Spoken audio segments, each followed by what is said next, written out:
Assalamualaikum warahmatullahi wabarakatuh. Kita masuk ke hadis selanjutnya tentang syafa'atu Rasulullah sallallahu alaihi wasallam. Tentang syafaat baginda Nabi Muhammad sallallahu alaihi wasallam. Kita baca hadisnya. A'udzubillahi minasyaitonir rajim. Bismillahirrahmanirrahim. Haddatsana Ishaqu Nasri haddatsana Muhammad bin Ubaid haddatsana Abu Hayyan an Abi Zur'ah an Abi Hurairah radhiyallahu anhu. Hadis ini diriwayatkan oleh sahabat Nabi bernama Sayyidina Abu Hurairah. Siapa masih ingat nama asli Abu Hurairah, Pak? Orang Arab dulu jarang dipanggil pakai nama. Hampir-hampir mirip kayak orang Padang, Pak. Orang Padang punya istilah ketek banamo gadang bagala. Kecil dipanggil nama, gede dipanggil gelar. Umpama nama saya Muhammad Zulhikram, gelar saya Tuanku Endah Basah, maka orang Padang manggil saya bukan Zulhikram lagi, tapi manggilnya Tuanku. Orang Arab juga begitu. Kecil namanya Fadli, umpama kecil namanya Abdullah. Pas udah gede punya anak namanya Umar, maka dia dipanggil dengan sebutan Abu Umar. Atau orang Arab punya satu kebiasaan. Kebiasaan ini menjadi lakop dia. Akhirnya dia tidak dipanggil nama, tapi dipanggil pakai kebiasaan. Contohnya siapa? Abu Bakar As-Siddiq. Abu Hurairah juga sama. Sayyidina Abu Bakar Ibnu Abi Quhafah, sering dipanggil beliau waktu muda. Beliau dipanggil Abu Bakar. Bakar itu artinya pagi hari, dini hari, Pak. Orang Arab kalau bikin janji, besok ketemuan ya, mereka akan ngomong bukroh, artinya besok pagi.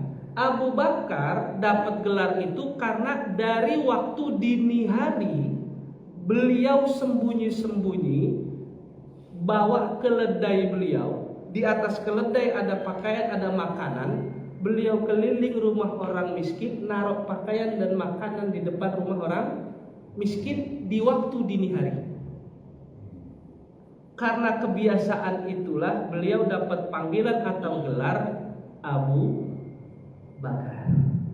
As-Siddiq, apa arti As-Siddiq?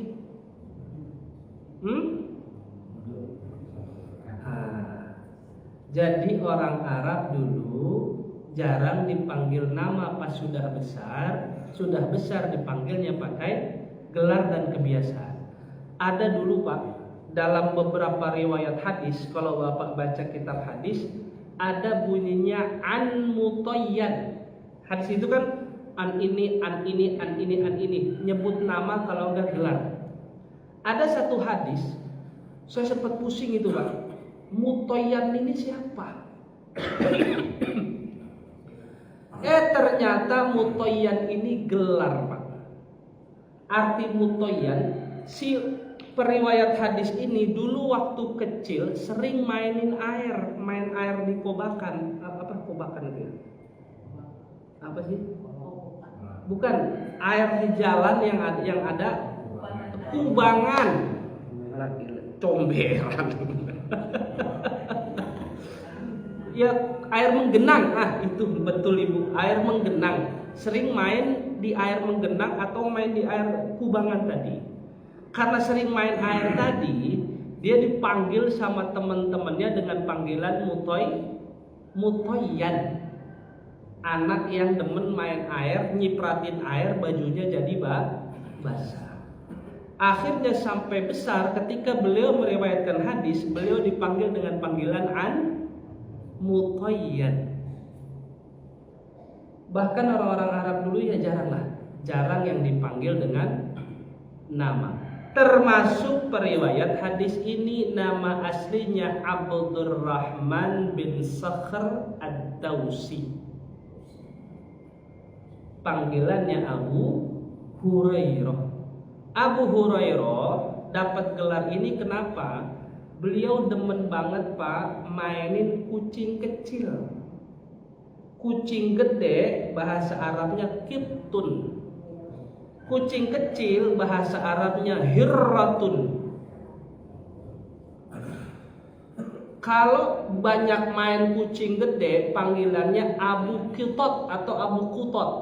Banyak kucing. Kalau kucing kecil banyak dia pegang panggilannya Abu Hurairah. Hurairah itu artinya sekumpulan kucing kecil. Saking demennya beliau mainin kucing, Pak. Gamis orang Arab dulu kan tangannya gede. Bapak kalau lihat orang Arab itu gamisnya nggak ada yang slim fit kayak kita, tapi tangannya lebar. Saking demennya mainin anak kucing, itu anak kucing dimasukin ke dalam tangan beliau. Makanya dapat gelar Abu Hurairah. Qala, beliau berkata, kunna ma'an Nabi sallallahu alaihi wasallam fi da'watin. Satu waktu saya diundang makan sama seseorang dan Rasul juga diundang makan sama seorang sahabat. Artinya Sayyidina Abu Hurairah, Nabi Muhammad dan para sahabat lagi diundang makan. Pak, kebiasaan orang Arab itu kalau ada makanan banyak dia ngundang orang buat makan tanpa perlu tahlilan, tanpa perlu baca doa. Ya kalau mau tahlilan boleh saja, mau sambil doa juga boleh. Tapi karena Arab terbiasa ngundang makan, siapa aja kadang main tarik ngundang makan, apalagi bulan. Kalau bulan Ramadan, Pak, saya pernah ketemu momen ada Abu Ahmad sama Abu Yosef. Pas tetangga saya nih Pak di Mesir, keluar dari masjid, Abu Ahmad keluar sebelah kiri saya, Abu Yosef keluar sebelah kanan. Di detik yang sama dua-duanya gandeng tangan saya kanan, Muhammad yallah ta'al ma'ayakul. Pertanyaannya, saya milih mana kira-kira Pak? Tangan kanan ditarik Abu Ahmad, Abu Yosef, tangan kiri ditarik Abu Ahmad. Beliau narik cuman ngundang saya buat makan. Ya karena yang dulu gandeng Abu Ahmad, saya duluan ke rumahnya Abu Ahmad. Ini kebiasaan orang Arab terjadi sejak zaman Nabi. Beliau cerita, waktu diundang makan, canggihnya orang Arab Pak, menu yang dihidangkan bukan menu yang biasa. Farufi'a ilaihi dzira'u. Dzira'u itu artinya paha kambing yang muda. Paha di mana? Paha kambing muda tuh, Pak. La ilah rasanya. Itu orang Arab kalau bakar kambing, Pak. Aduh rasanya ya Allah. Saya di Mesir 12 tahun. Kalau udah ketemu paha kambing udah lupa merendang. Saking paha kambing luar biasa enak. Nah, dan kebetulan juga wa kanat tu'jibuhu. Nabi juga paling seneng sama paha kambing bakar yang muda. Fanahasa minha nahsatan. Ketika dihidangkan, Nabi saking senangnya sama paha kambing, itu kambing langsung dikunyah sama baginda Nabi Muhammad SAW. Waqala, di sela-sela makan, Nabi Muhammad SAW dawuh. Dawuh itu bahasa Indonesianya apa ya? Dawuh itu memberikan wejangan, menceritakan sesuatu yang terkadang di dalam cerita itu ada nasihat dan wejangan. Qala, Nabi bersabda, ana sayyidun nasi yaumal qiyamah. Aku adalah pemimpin seluruh manusia pada hari kiamat. Kalau bahasanya sayyidun nasi, sayyidun nas, berarti seluruh manusia dari zaman Nabi Adam sampai akhir zaman yang akan jadi pemimpinnya pada hari kiamat siapa? Nabi Muhammad sallallahu alaihi wasallam. Hal tadruna bima yajma'ullahul awal. Bagaimana kondisi orang dari awal Nabi Adam sampai akhir itu di hari kiamat di padang mahsyar? Yajma'ullahul awwalina wal akhirina fi sa'idin wahid. Bapak Ibu, nanti kita semua di padang mahsyar itu akan ngumpul di satu tempat. Di satu tempat itu kalau ada orang lewat, semua orang bisa melihat. Kalau ada orang ngomong, semua orang bisa dengar. Jadi artinya kita betul-betul ngumpul di satu tempat yang sama, seluruh umat dari zaman Nabi Adam sampai akhir zaman. Kemudian watadnu syamsu, dari tempat itu juga kita ngerasa bahwa matahari itu jaraknya dekat. Fayaqulu ba'dun nas, ketika kumpul di sana matahari dekat, beberapa manusia berbisik-bisik ngomong. Keluar suara beliau, bukan ngobrol sama temennya ya, keluar suara. Apa suara yang keluar dari mulut mereka? Ala tarawna ila ma antum fihi ila ma balaghakum ala tanzuruna ila man yashfa'u lakum ila rabbikum. Saking takutnya Pak, kita di sana, mulut itu akhirnya bersuara dengan kalimat, bagaimana keadaan saya ini dengan situasi yang terjadi, apakah timbangan saya bagus? Apakah saya lewat jembatan Shiratal Mustaqim aman? Apakah saya masuk ke dalam surga? Kalau saya buruk, siapa yang akan memberikan syafaat atau pertolongan? Dari zaman Nabi Adam sampai akhir zaman, semuanya nyari siapa yang bisa nolong. Ya contoh Pak, Bapak dalam keadaan panik, tenggelam, yang ada di kepala apa Pak? Mati pasti. Yang kedua, semoga ada orang yang nolong. Jangankan begitu Pak, lagi bersihin pekarangan rumah, coran spiteng jebol, Bapak jatuh ke dalam spiteng tuh bawah 3 meter. Yang ada di pikiran apa? Nggak mikirin bau Pak, nggak mikirin kotoran, teriak sekenceng-kencengnya supaya ada yang nolong.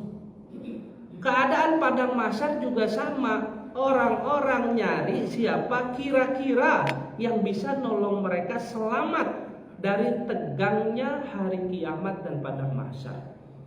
Kemudian fayaqulu ba'dun nas, oh kita minta tolong aja sama Abul Bashar. Fayaqulu ba'dun nas abukum Adam. Fayatunahu fayaqulun, mereka ngira kayaknya yang bisa ngasih syafaat Nabi Adam karena buyut kita utama itu. Masa iya buyut nggak nolongin cicit-cicit nggak ke bawah? Mereka ngira Nabi Adam bisa ngasih syafaat. Datanglah mereka ke Nabi Adam, ya Adamu anta Abul Bashar. Mereka ngomong ke Nabi Adam, wahai Adam, engkau adalah Abul Bashar, engkau adalah bapaknya seluruh manusia. Khalaqakallahu biyadih, engkau punya kemuliaan wahai Adam. Kemuliaanmu adalah engkau diciptakan langsung oleh Allah. Wa nafakha fika min ruhi, dan Allah langsung yang meniupkan kepadamu sampai kamu ada ruh. Wa amaral malaikata fasajadulak, dan Allah menyuruh malaikat untuk sujud kepadamu. Artinya apa? Orang ngira karena kemuliaan ini Nabi Adam bisa ngasih syafaat, bapaknya para manusia, diciptain Allah langsung, ditiupin ruh langsung, kemudian malaikat aja disuruh sujud. Wa askanakal jannah, dan engkau juga pernah tinggal di surga. Mereka ngira Nabi Adam bisa ngasih syafaat. Ala tashfa'u lana ila rabbik, wahai Adam, bisa nggak berikan kami syafaat? Lihat Pak, jawaban Nabi Adam. Fayaqulu, Nabi Adam bilang, Rabbi ghadabi ghadaban lam yaghdab qabluhu mithlahu wa la yaghdab ba'dahu mithlahu. Kalian minta syafaat kepadaku, aku nggak bisa ngasih syafaat karena Allah pernah marah kepadaku atas apa yang aku lakukan. Sebelumnya Allah belum pernah marah. Gara-gara kelakuanku Allah marah. Apa kelakuan Nabi Adam, Pak? Yang salah buahnya atau perilaku Nabi Adam makannya? Hah? Yang salah buahnya atau sebab dia makannya, Pak? Betul. Yang salah sebab dia makan. Buah khuldi mah boleh dimakan, Pak. Apa buah khuldi itu, Pak? Buah khuldi itu istilah aslinya buah antara buah labu kalau enggak belewah. Buah khuldi yang dimakan Nabi Adam antara labu kalau enggak belewah. Antara buah itu buah. Kenapa dinamakan khuldi? Karena itulah trik bisikan iblis untuk membisikkan Adam supaya Adam nurut sama mereka dengan iming-iming dan kalau ente makan buah itu ente akan hidup kekal selama-lamanya. Allah kan tahu takdir itu. Allah pengen ngajarin Nabi Adam alaihi salam, Adam, jangan makan buah itu. Bukan karena buahnya salah, tapi Allah pengen ngajarin Adam jangan nurut sama perkataan iblis. Marahnya Allah bukan karena Nabi Adam makan, tapi Nabi Adam nurut sama iming-iming iblis. Jadi kalau bikin konten TikTok, jangan nyalah-nyalahin Nabi Adam ya. Saya sering banget ngeliat di TikTok ada kalimat nih gara-gara Adam nih kita hidup susah di atas muka bumi. Kalau Adam kagak makan khuldi, kita masih tinggal di suruh. Saya pengen tonjok nggak kenal aja ya. Bisa-bisanya Nabi Adam disalahkan, tidak, Pak. Perlu Bapak Ibu ketahui, Nabi Adam makan atau tidak makan buah khuldi, kita akan tetap tinggal di muka bumi, Pak. Nabi Adam nggak makan khuldi, kita akan tetap di bumi, Pak. Allah bilang inni ja'ilun fil ardi khalifah. Bumi udah dibikin, emang manusia disiapin buat nempatin bumi. Cuman proses yang terjadi selama Nabi Adam di surga sampai Nabi Adam turun ke bumi itu proses pembelajaran, bukan proses sebab kesalahan. Itu menurut saya cukup kurang ajar itu. Nabi Adam disalahin sampai bawa-bawa istrinya pula. Siti Hawa sampai kata nih gara-gara dibisikin Hawa nih Nabi Adam. Oh, berarti perempuan emang sumber gitulah bahasa anak-anak zaman sekarang. Jadi intinya ketika Nabi Adam dimintain syafaat, Nabi Adam tidak bisa ngasih syafaat karena malu sama Allah kesalahan yang beliau lakukan dulu. Ingat, kesalahan Nabi Adam bukan makan buah khuldi, kesalahan Nabi Adam karena nurut sama iming-iming bisikan iblis tadi. Dan ini pelajaran penting buat kita, Pak. Godaan, gangguan iblis dan setan yang paling ngeri itu bukan santet, bukan teluh. Tidak ada orang mati karena santet, tidak ada orang mati karena teluh. Yang paling ngeri itu bahasanya adalah yuwaswisu fi sudurina. Senjata mengerikan iblis bukan keris, bukan trisula, bukan, tapi bisikan iblis. Makanya di Quran kan nggak ada bahas santet, Pak, yang mengerikan. Tapi yang mengerikan apa? Yuwaswisu fi suduril minal jinnati wan nas. Nah, ketika iblis bisikin Sayyidina Adam, terbujuklah beliau rayu, kemudian dimakanlah buah khuldi tadi. Habis dimakan, Allah kasih pelajaran kepada Nabi Adam, dan besok-besok kalau iblis nyuruh jangan mau.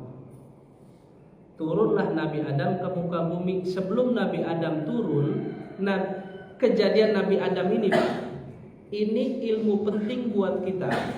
Kalau habis melakukan kesalahan kepada Allah, apa yang harus kita lakukan? Ini kalau nggak ada kejadian Nabi Adam, kita nggak tahu Pak ilmu yang namanya taubat. Dan kita juga nggak tahu kalau Allah menerima taubat. Ketika datang ke Nabi Adam nggak bisa nolong. Idhabu ila Nuh, Nabi Adam kasih nasihat orang-orang tadi. Coba kalian semua datang kepada Nabi Nuh alaihi salam. Fayatuna Nuhan, akhirnya mereka semua berbondong-bondong datang ke Nabi Nuh. Fayaqulun ya Nuh, wahai Nabi Nuh, bisakah engkau memberikan syafaat kepadaku? Kenapa kalian datang kepada saya, kata Nabi Nuh?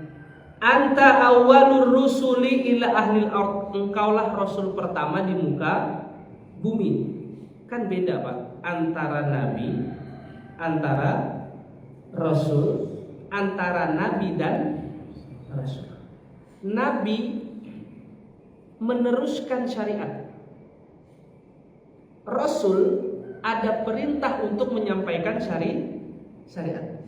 Nabi tidak ada perintah mutlak untuk syariat itu disampaikan. Nabi Nuh, wahai Nuh, engkau adalah awal rasul di muka bumi. Wasammakallahu abdan syakura, Allah ngasih kamu gelar hamba Allah yang bersyukur. Amma tara ila ma nahnu fi, engkau lihat enggak keadaan sekarang ini? Kita semua takut, kata umat ini.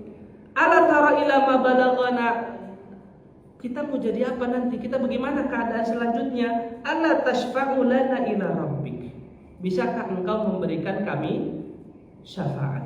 Apa jawaban Nabi Nuh? Sama kayak jawaban Nabi Adam.